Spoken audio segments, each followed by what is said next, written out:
Bom, nós vamos estar simulando a experiência do medidor de vazão tipo Venturi. Na verdade, nessa nossa nova simulação, nós vamos mostrar já o resultado das experiências. Para melhor acompanhar, aqui vocês têm no YouTube, neste endereço, uma síntese da experiência. Neste outro endereço, vocês terão a parte teórica que envolve a execução da experiência do medidor de vazão tipo Venturi. Esses dois links também vão poder ser acessados pelo vizinho aqui na parte superior do lado direito. Que deve ficar claro que no Venturi eu venho através de um convergente, passo por uma área mínima que é denominada área de garganta. Esse convergente tem um ângulo de 21 graus, mais ou menos 1, e o divergente tem um ângulo de 7 a 15 graus. Através dela eu pretendo ensaiar e ter uma visão prática desse tipo de medidor, no caso tipo Venturi. Nosso objetivo será obter a curva de calibração, que pode ser usada por um leigo, e a curva característica, que tem que ser usada por um técnico ligado à disciplina de mecânica dos fluidos ou hidráulica. E através dos conceitos abordados e das curvas, resolver exercícios que envolvam um medidor de vazão tipo Venturi. Nós vamos utilizar uma bancada que é caracterizada por uma instalação de recálculo, que leva água de um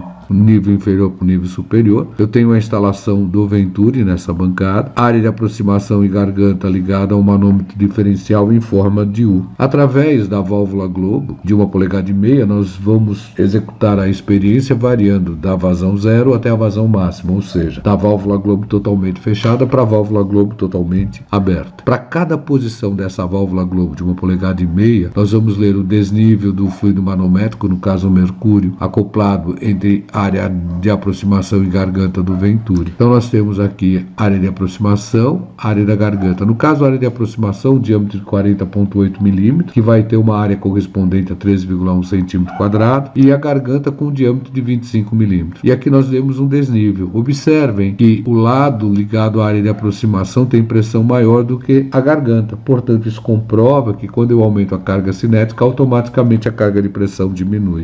Com o desnível H, conhecendo o diâmetro de aproximação, o diâmetro da garganta e as características da água, vamos, por exemplo, trabalhar com a água a 20 graus Celsius. No caso, como a água está em equilíbrio térmico com o mercúrio, também vai ser a temperatura do mercúrio, nós vamos poder determinar para cada posição da válvula e tendo o desnível H, a vazão teórica, que seria a área da garganta, no caso aqui seria 0,025, duas vezes a aceleração da gravidade, o desnível lido no manômetro diferencial, esse desnível tem que ser em metros. Gama do mercúrio menos o gama da água sobre o gama da água. Ora, como gama é ρ vezes G, o G está no numerador e denominador, eu também podia falar que isso aqui seria a massa específica do mercúrio menos a massa específica da água sobre a massa específica da água. 1 menos o diâmetro da garganta sobre o diâmetro de aproximação a quarta. No nosso caso, 25 sobre 40,8 a quarta. Ora, está aqui, ó, o nosso Venturi em corte pintado. Então eu venho, área de aproximação, convergente, garganta e divergente. Leitura da pressão de aproximação, leitura da pressão na garganta. E observem, olha, pelo desnível, que automaticamente a pressão de aproximação é maior do que a garganta. Comprovando a história, quando eu diminuo a área, automaticamente a carga cinética aumenta e a carga de pressão diminui. Também, para cada posição da válvula globo, de 1,5 polegadas,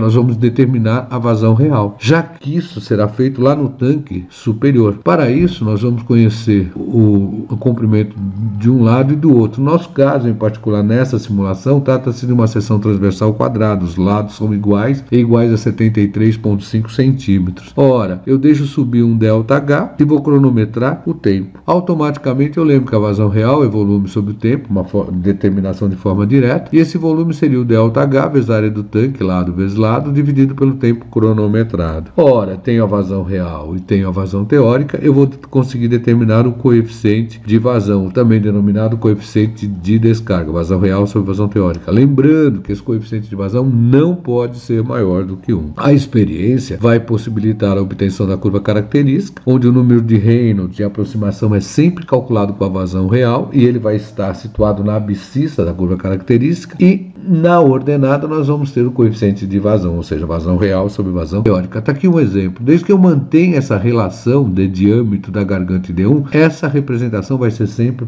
a mesma para N aparelhos, desde que a relação seja mantida. Ora, por quê? Porque tanto na ordenada quanto na abscissa eu tenho números adimensionais, o que me leva a ter a construção de uma curva universal. Na execução da nossa experiência, é bem provável que nós só vamos determinar essa região do patamar. Por outro lado, a curva de calibração, que pode ser usada por um leigo, ela tem tanto na ordenada quanto na abscissa números dimensionais. Daí, ela se tornar uma curva particular, só vale para as condições ensaiadas no laboratório. Importante observar que na curva de calibração eu vou colocar a equação da curva da linha de tendência e o coeficiente de correlação, que deve estar o mais próximo de 1 para que a curva seja aceita. Tabela de dados, vocês podem acompanhar os ensaios através do YouTube, está aqui o endereço, ou o link aqui na parte superior do nosso izinho. Eu simulo a experiência e coleto os dados na própria bancada do laboratório. Tenho a tabela de dados, o desnível no fluido manométrico, o ΔH no tanque superior e o tempo cronometrado para se ter esse ΔH. Dados adicionais, o diâmetro de aproximação 40,8 milímetros, com uma área correspondente a 13,1 centímetro quadrado, o diâmetro da garganta, a água a 20 graus Celsius, aceleração da gravidade 9,8 metros por segundo ao quadrado. Lados, como havia